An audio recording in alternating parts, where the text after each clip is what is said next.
Welcome back to football 50 years ago today, Pigskin Glory. Let's take a look at what was happening across the football world on Wednesday, June 9th, 1976. Our first story involves Joe Namath. The New York Court of Appeals rejected Broadway Joe's $2.5 million lawsuit against Sports Illustrated. Namath claimed the magazine had improperly used his image in advertising, but the court ruled in favor of the publication, ending the case. Next, legendary columnist Furman Bisher reflected on the life of Tom Harmon. The former Michigan superstar, Heisman Trophy winner, war hero, and broadcaster was remembered as one of football's true icons whose influence stretched far beyond the playing field. For modern fans, you may know his son better, Mark Harmon, the star of NCIS.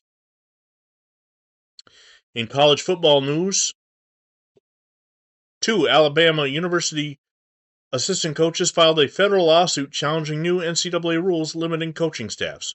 The case could have implications for hundreds of assistants across the country as schools prepare for the upcoming season.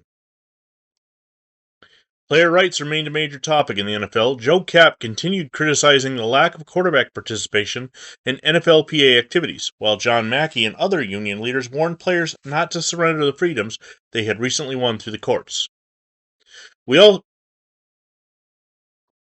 said goodbye to longtime NFL veteran Los Angeles Rams guard Joe Scibelli, announced his retirement after 15 seasons.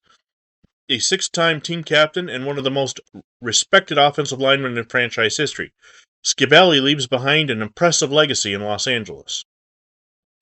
The long-awaited May 31st issue of Sports Illustrated finally arrived in the mail in 2026. Unfortunately for football fans, there was nothing football-related inside. Instead, the issue focused heavily on the Yankees-Red Sox rivalry, making it a bit of a disappointment for those following the NFL offseason. And finally, today's Football Digest feature asked an interesting question: where have all the punters gone? The article argued that AFC teams were increasingly using versatile football players as punters, while NFC clubs relied more heavily on specialists. The piece highlighted players like Bill Van Heusen and Dan Pastorini and explored how specialization was changing the game. Also, interestingly enough, Football Digest uses Joe Namath in an advertisement.